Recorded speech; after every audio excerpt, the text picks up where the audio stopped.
Hello and welcome to another Yu-Gi-Oh video, and today I'm going to be taking you through my Endymion deck profile. So obviously this is largely proxied and it's only based on the cards that we have received so far, but in all honesty these cards are exceptional and easily you can build a deck just using the first sort of 4 major monsters that we've received and combine them with the sort of mythical beast engine that we already have.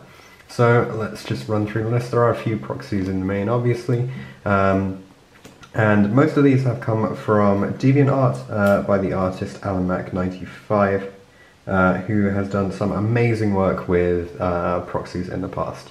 So, Triple Endymion, the founding Sorcerer Supreme. So I'm going to discuss sort of what the cards do. They have pretty long effects, to be honest, but let's just go through it. So this guy, you can remove 6 spell counters from your field, special summon this card from your Pendulum zone, then destroy cards on the field up to the number of cards you control that you can place spell counters on. And if you do, place spell counters on this card equal to the number of cards destroyed. So 6 spell counters on your field turns this guy into a pop a few cards and then place some spell counters onto him. And then, is there any other additional part here? Yeah, and you can only use this effect once per turn. Essentially that's the pendulum effect. For the monster effect, probably the more important part, once per turn, when a spell or trap is, or its effect is activated, quick effect, you can return 1 card you control with a spell counter on it to the hand, and if you do, negate the activation, and if you do that, you destroy the card, then you place spell counters on this card equal to the number of spell counters that were on the return card. A little bit complicated, but in summary, let's suppose you have a card with some spell counters on it, and you have this guy face up. You decide you want to negate an effect, so this returns to hand, the effect gets negated, and this guy gets a spell counter essentially. That's just the basics of it. In addition to that, there is a third effect, I believe, for the monster part. Oh yeah, your opponent cannot target this card with a spell counter, and with cards or with card effects. Also, it cannot be destroyed by opponent's card effects. So essentially, freedom from targeting and destruction is kind of insane that you can get this on a 2800 attack monster. And when this card with the spell counter is destroyed by battle, you can add a normal spell from your deck to your hand. So I've got to play some normal spells. But this allows you to have a floating boss monster that can negate spells or traps and can pop a load of stuff if you go second. That seems really good to me, plus it's recyclable with the pendulum mechanic, and it's a scale 8, so I believe the archetype focuses on scales 8 and 2. So next most important card is Triple Magister of Endymion. Again, we're going to go through a lot of effects here. So each time a spell card is activated, place 1 spell counter on this card. When that card resolves, this is the pendulum effect by the way, you can remove 3 spell counters from this card, special summon both this card from your pendulum zone and one card from your extra deck that you can place a spell counter on, and if you do, place 1 spell counter on each of those 2 monsters. So if you've used your Sorcerer Supreme, and he's in your extra deck, you can have this in your pendulum zone with the 3 counters on it, and then special summon this guy and this, essentially, and then give them each a spell counter. For the monster effect, you can only special summon this guy once per turn, which is fair enough. When it declares an attack, you get to place a spell counter on it, which is pretty nice to be honest. Once per turn, once during your opponent's turn, this is probably the most important bit. A quick effect, you can remove 3 spell counters from your field, anywhere. Special summon 1 monster from your deck that you can place a spell counter on, and then if this card in the monster zone is destroyed, you can place this card into your pendulum zone, then place spell counters on equal to the spell counters that are on it. So, again, a lot of text. If you had this on the field, let's say you got 2 spell counters on it, and it gets destroyed, or 3 spell counters, let's say it gets destroyed, it will go to the extra deck, and then you use the effect, it goes into the pendulum zone, and you can put these spell counters straight onto it, and then from there you can start recycling and summoning it all over again. So another floating effect here from the Magister. Then Triple Servant. This is the card that gets your plays going within your own turn. Again, pendulum effect, scale 2 this time. Each time a spell card is activated, you place a spell counter. Fine. You can remove 3 from this card, special summon it, and a card, special summon this from your pendulum zone, and 1 monster from your deck with 1000 or more attack that you can place a spell counter on. So that includes this guy, that includes the big Sorcerer Supreme, and it includes another one which we're going to cover in just a minute. Plus it covers all of the sort of mythical beast big monsters too, which is very, very nice, and that allows you to make your pendulum plays. because you can start summoning your Link 2 monsters. Again, you get to place a spell counter on each of the monsters that you summoned. You can only, for the monster effect, you can only special summon this card once per turn. This card can attack directly, so 900 to the face is definitely going to be crucial in games where time still exists. And if it does, is this the one that gets, no, okay, so once per opponent's turn, quick effect, you can discard a card, place one spell counter on this card, and all other cards that you control that you can place spell counters on. So, let's suppose you have a field with a bunch of monsters on it, let's say these guys, and this, and then it's your opponent's turn, you discard a card, you can give each of these guys a spell counter, and then from there you can start using this guy's effect, or you can start using this to negate things. So it gets really crazy at that point. For the rest of the monster effect, if this card in a monster zone is destroyed, you can place it in the Pendulum zone, and it does the same thing, it gets all the spell counters that it had when it was a monster. Important to note, so we've got level 3s and level 7s so far. And the last one that has been announced is Empress of Endymion, and I'm playing 2 copies of this. This is kind of like a Kirin for the archetype, so we'll cover the Pendulum effect first, once again. When a spell card is activated, you get to put a spell counter on it.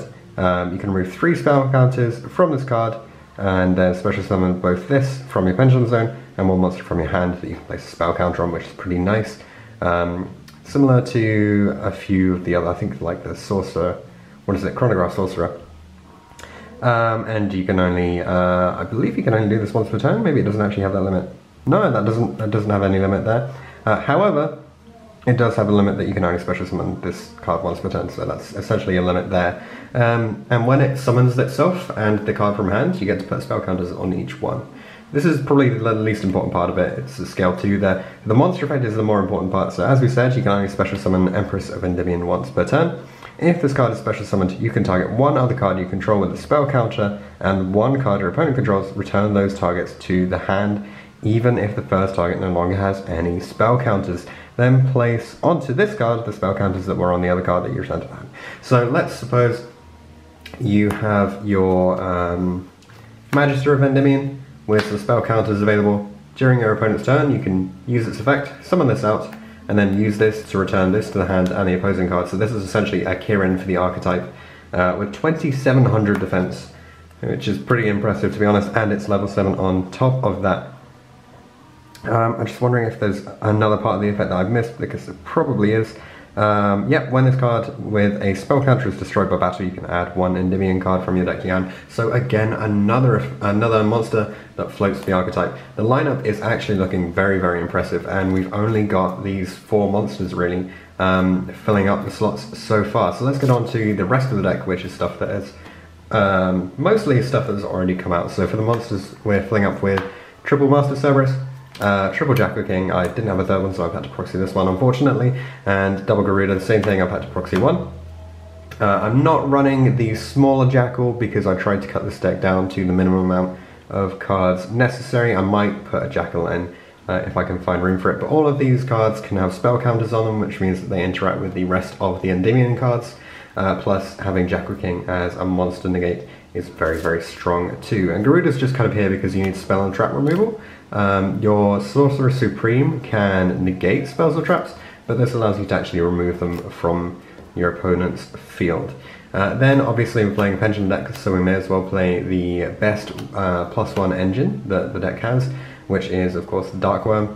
The fact that this is a scale 0 is absolutely nuts. This allows you to get part way to your Electromite, and you can bring these guys out thanks to the power of some spell cards, which gives you some more spell counters, so double Shrine and one Follish to go with this engine. Back on to cards that haven't actually come out yet. We've got triple spell power control.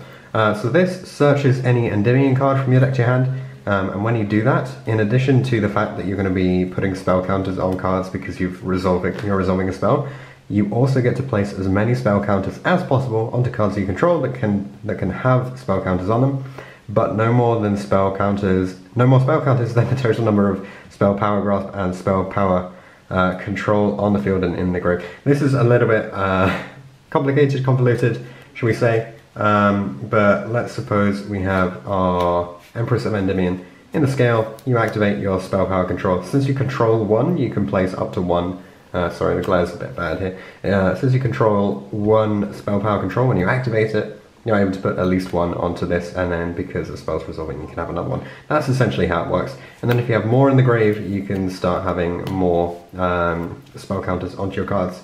Plus it's a searcher. Unfortunately, it's a hard once per turn, but I think even with that being the case, you should definitely be rolling 3 of this card. Having a spell counters available is absolutely crucial, which is why we're playing triple magical Citadel of Endymion. I couldn't actually find my copies of these. I know I have them somewhere. This essentially doubles up your spell counter lineup, and you can choose to remove spells from this instead of spell counters from this instead of from something else. Initially, I wasn't very happy about this card as it doesn't do anything in of itself, but I quickly realized that for a lot of the cards within the deck, you are able to remove spell counters from other parts of the field, and this is a key one for it. Plus, it's a spell card itself, so it starts putting stuff onto your other monsters. And in addition to that, you know, it can actually be very tricky in order to get the 6 that you need for your Sorcerer Supreme, or sometimes getting the 3 can be a bit tricky, and having this makes it a lot easier. Plus you get to play double terraforming, which is a free spell to play on its own, which is quite nice. Since the deck is in this sort of situation where you can play multiples of everything, since it's a Pendulum deck, of course playing triple desires to go with that, a spell card that allows you to fill up your hand a bit better. It's actually very difficult sometimes to build up a board without the extra card that you get off this, so I definitely recommend running it. Plus, you need to play spells, so play the Upstart Goblin in this 40 card deck. And then, so just to note, I've doubled up the Empress of Endymion to 2 instead of having it at 1, because I wanted to always have a Kirin. Even if I resolve desires, it makes it much more likely that there's one left in the deck. So the final card, I actually stumbled across this when I was looking through my binders, is Mythical Bestiary, which came out in Expo. So you send the top 2 cards of your deck to grave, then target 1 face-up card on the field that you can place a spell counter on, place up to 2 spell counters on it. So you get 2 spell counters plus another one for resolving the spell. And then if this card in its owner's possession is destroyed by an opponent's card effect, you can special summon 1 monster from your deck that you can place a spell counter on, and if you do, place up to 2 spell counters on it. So you have a kind of Waking the Dragon effect here, which is pretty nice too. You just set it if you're going first and you don't think you're able to establish a strong play. And then from here, you can use this to summon all sorts. So you could choose to just summon your Jackal King. You could use it to summon your Magister if you think that you're going to be able to get the effect live, or you could just straight up summon the Empress and then use the Empress to bounce something. So you have the ability to do a ton of stuff here actually. You could even go for the Sorcerer Supreme itself as another card which you can place spell counters on. So this is actually really strong if your opponent pops it. So just be careful when you're playing against the Endymion deck. Try not to pop their back row if this ends up becoming a relevant card, although I'm not sure that it will. But just being able to place 2 spell counters is kind of the main idea for this one. So onto the extra deck, I have to apologise in advance. When I was printing out proxies for this, I totally forgot that I needed to print proxies for the extra deck. So these 2 cards are the new Link 2, which we haven't got yet, which takes 2 spellcasters to summon. It has the nice diagonal down arrows, and it's called Daybreaker, I think. I'll put it up on screen now so you can read the full effect, but essentially it's another way of getting spell counters onto your field. And while that's up there, I'll just keep going through the rest of the extra deck. So obviously we play Electromite, 1 Underclock because I actually need it. It's surprising how much space you need to fill up on the extra deck for this, which is why I've seen some people playing Pot of Extravagance within here too. For the rest of the Link 2s, 1 Cerberus and 1 Phoenix. It's very easy to get a lot of Link materials out. Sometimes it's hard to out a monster if you don't have access to Empress, so Cerberus is great for that. Otherwise you can always just summon the Master Cerberus, which is obviously falling along the same lines there. 1 Unicorn as additional removal, 1 Decode for the rank 7 Link plays to give you Vortex, 1 Summon Sorceress because so much of this deck is spellcasters, and then a Boral Sword because OTKing is pretty nice. And it is fairly easy to assemble a lot of names onto the field. That's it for the Link lineup. Then just 1 Vortex Dragon, because if you can negate anything you may as well. Like, this is just such a great card. And all of the big Endymion monsters are level 7. so it's very, very easy to get via Absolute into this card if you think it's necessary. Otherwise though, so you normally use this as one of them, and then like a Jackal or something for the other one. But on its own, you know, this is a spell trap negate that also floats, so just having the Sorcerer Supreme is sometimes just very good on its own. But yeah, Vortex for the fusions. For the Exeus monsters, all of the small Endymions are level 3 so far, so I needed to fill up some space. Here's a Bamboozling Gossip Shadow. Just fills up that space, gives you an extra negate if you need it to, because sometimes you won't have enough spell counters in order to get your Magister life, so you can just have essentially a monster negate available there. Then since we have so many level 7s, we're obviously going to play the Absolute for the Vortex plays, but also I decided to put in Big Eye. I don't think many people see this coming at the moment. The fact that you can take like a Boral Sword or something, if people leave it up having not killed you, this is actually really strong. Like you can find that people just can't kill you if they don't know what your cards do often, and then you just take their Boral Sword and win from there essentially. And finally, rank 8s do happen, so Hope Harbinger is probably the best rank 8 that you can actually summon at the moment, so I just decided that this would be the final slot. Obviously this extra deck is very, very flexible, since so much of it is kind of irrelevant. Most of your negates come from the main deck. If they release a level 4 Endymion, there'll be a change to this extra deck, which will include Rusty Bardich and Azathoth and Time Thief Redoer. I'll switch up the main deck to include Silent Boots and Silent Boots, Brigandine, and the rank up magic. But at the moment we only have the level 3s and the level 7s. So until we get that 4, there's not such a good surgical way of bringing out Azathoth.